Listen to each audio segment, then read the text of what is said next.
Hello, Hainted Loves. Welcome to Homespun Haints Bonus Edition. I'm Becky. And I'm Diana. And I just realized I said addition instead of edition. It is an addition to our regular episode. You're welcome. We're going to talk about something that never gets confused, never messes up, never pronounces things incorrectly. The thing that you all fear. It is artificial intelligence. No, Becky.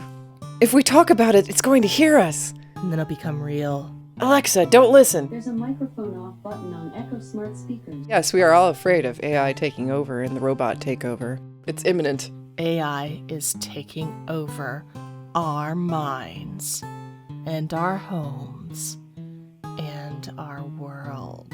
Thank goodness. I need something to take over my mind. I am tired of running the show. It's been years. I need a break. Luckily for us, we have AI here to save the day. We're spooky. We're spooky. And AI is spooky. That sounded like the beginning of a cheer. We're spooky. We're spooky. Alexa, Siri, Hal. All right, now that all your devices are asking you what the hell you want.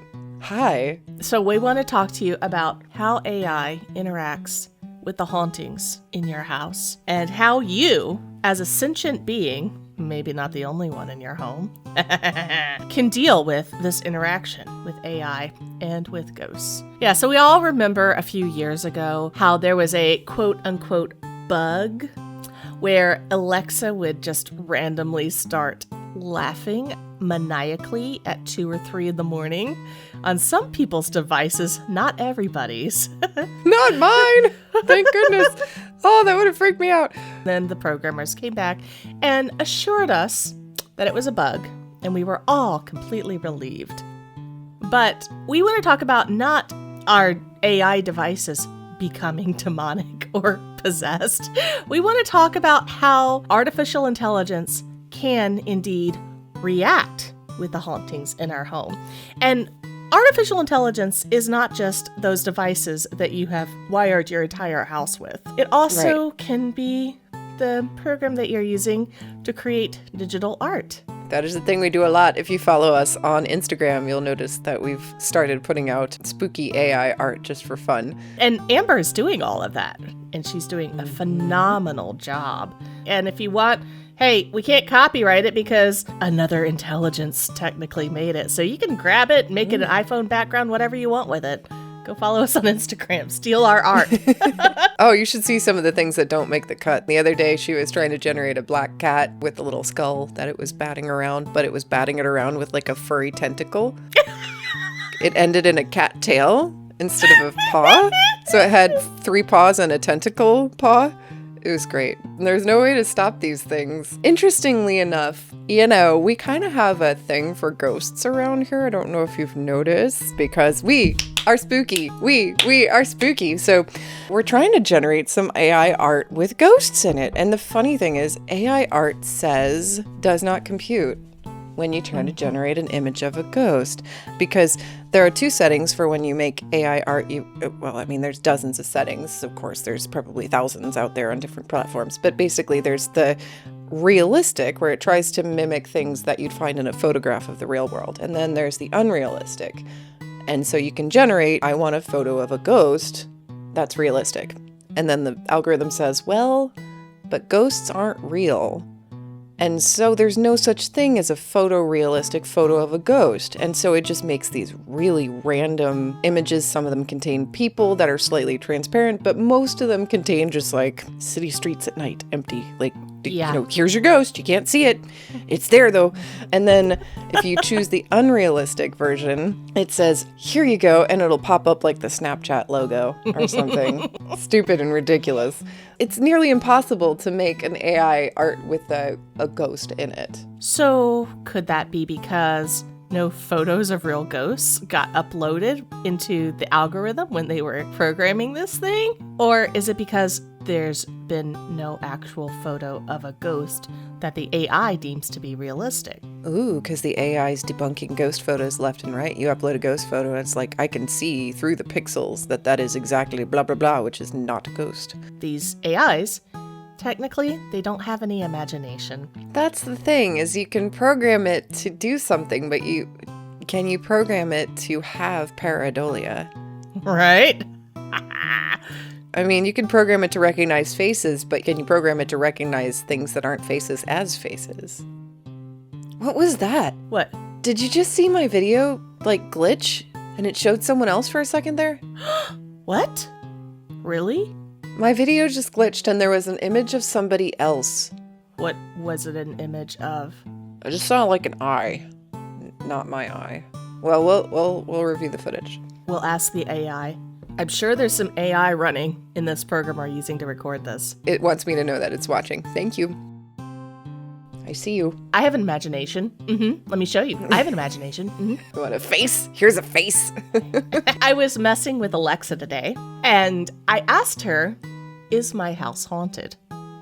And you can probably guess what she responded with. I don't know that one, which is her politically correct way of saying, that's a stupid question.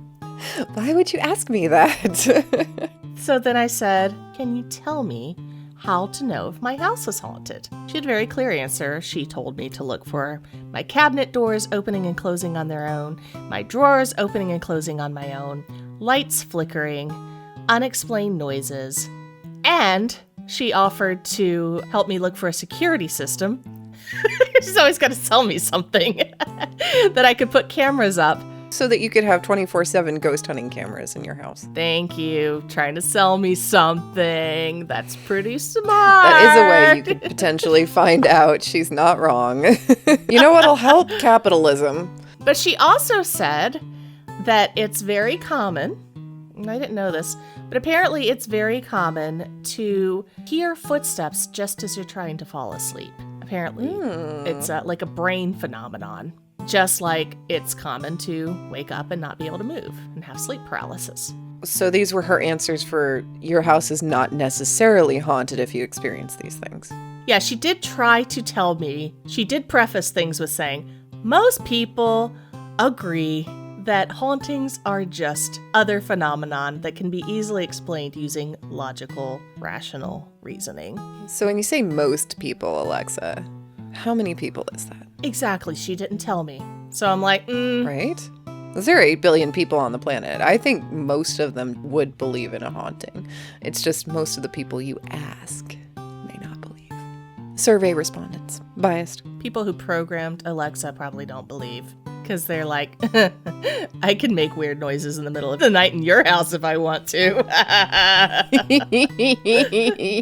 Let's shift gears a little bit. So these are ways that we as the living have interacted with AI to try and understand ghosts. But what if you were a ghost trying to interact with AI? Ooh, that's actually a big part of the American version of the show Ghosts. Alberta's voice can be heard throughout the house as she's singing, and so Alexa hears her voice, and only her voice. So she becomes the ghost liaison with Alexa. I love that. The answer is probably one of the ghosts in the house would be able to communicate with it, and all the other ghosts would bug that ghost forever. Can you please tell it to play Back That Ass Up one more time? This actually explains a lot. Wait, what? What does it explain? I don't know if your Alexa devices do this, Diana, but we have the video ones. They're always saying recently played, recently viewed. Would you like to see it again? And it's shit we've never heard of or seen before. Yes. Really, really raunchy stuff sometimes that I'm just like, I didn't listen to that, but kids didn't listen. I'll even ask the kids, were you doing this? No. I don't understand it. Who is listening to these songs? And when? It must be happening when I'm out of the house. Perhaps so. My dad gave me one of his old Alexa devices a few months ago, and I came home, I plugged it in, and I started talking to it about turning the lights on and off, and it wasn't doing anything. So I over and over, just turn the lights off, turn the lights on, etc., etc. And it was still connected to his house, because I think I scared him with the lights going on and off by themselves. So that's an opportunity. If you ever come across a used device. That kind of reminds me of when my cousin found a random roll of film in a parking lot in Idaho, and then she went and developed the pictures. It was like really weird random pictures. And then she did paintings of the pictures just to make it like meta one layer later. That's awesome. Same concept, but with electronics. Okay, so we've come up with several ways that you can interact spookily with your devices. If you are a spirit, other than just getting Alexa to play your favorite song, what other ways can you, as the recently deceased, interact with AI? Maybe even convince the AI that you exist. Ooh, that's good. So AI as in the listening devices makes the most sense because I think most people will admit that a lot of the activity has to do with sound. When you hear things in a haunted house, that's a big one. And so probably the listening devices are going to be the ones that the spirits are able to interact with the most, you would think, but also physical interaction like on a Ouija board. I mean, a digital Ouija board? Is there a Ouija board app? It's a keyboard. Make a Ouija board keyboard. Oh, damn, if that's not a thing, somebody make that right now. I need a Ouija board keyboard on my messaging apps, please. You know, I'm wondering how we could use ChatGPT. See, that's something that I've only used one time, and it was yesterday. So I don't know a lot about it yet. I think this would be a really, really great tool for the dead. Hi, Kat. Because a lot of times ghosts don't know their own stories. They don't remember the past. True. That could be why they're stuck in a loop. Like in We Have a Ghost. There's a common theory that they need closure. They know what happened. Exactly. Or in the Ghost Whisperer show with Jennifer Love Hewitt, that was always what she was doing. She was helping the ghosts figure things out, bring closure so they could move on. As long as the ghost has some kind of closure, does it really matter if it's correct? You could just, if you're a ghost and you can manipulate a Ouija board, you should be able to manipulate a keyboard, right? So if you can get access to ChatGPT, you could ask ChatGPT to create the story for you. Of your demise? Yeah, I know from watching Ghost Whisperer, which is 100% accurate, that usually these stories are pretty similar. There's not a bad chance, probably a 40% chance, that the story that ChatGPT will create for you will be somewhat correct. It's like a horoscope. It is, yes, exactly. You just load what you know into ChatGPT and you say, tell me a story about this, this, and this. Give the elements that you can remember. I woke up in a barn in Kentucky. When I died, that's all I remember. And it will come up with a story. And it will be banal and typical, and it'll probably fit within your degrading logic circuits as a ghost, and you'll be able to move on. I like this idea because, yes, you're right. It's about equally good at coming up with fictional and non-fictional stories.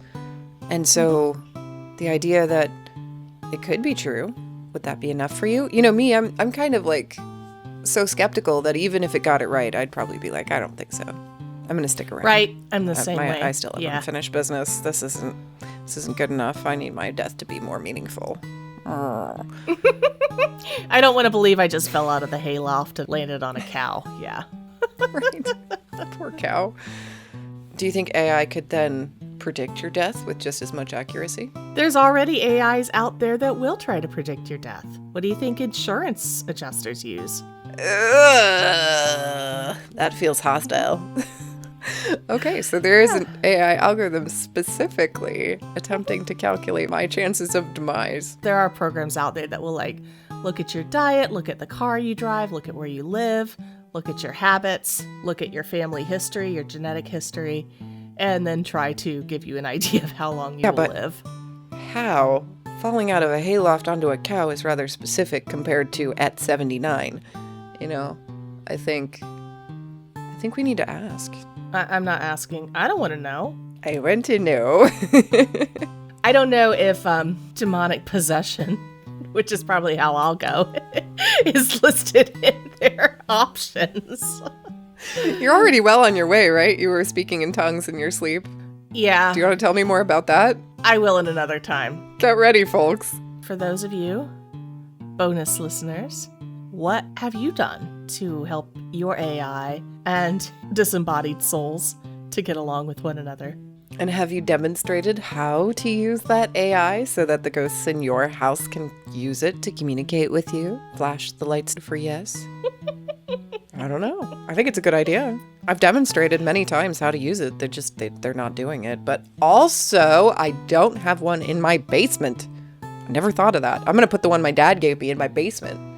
I can turn his lights on and off. All of those strange ideas. Designers, developers, are you going to make us some of these ideas? Because I want to have a spooky day.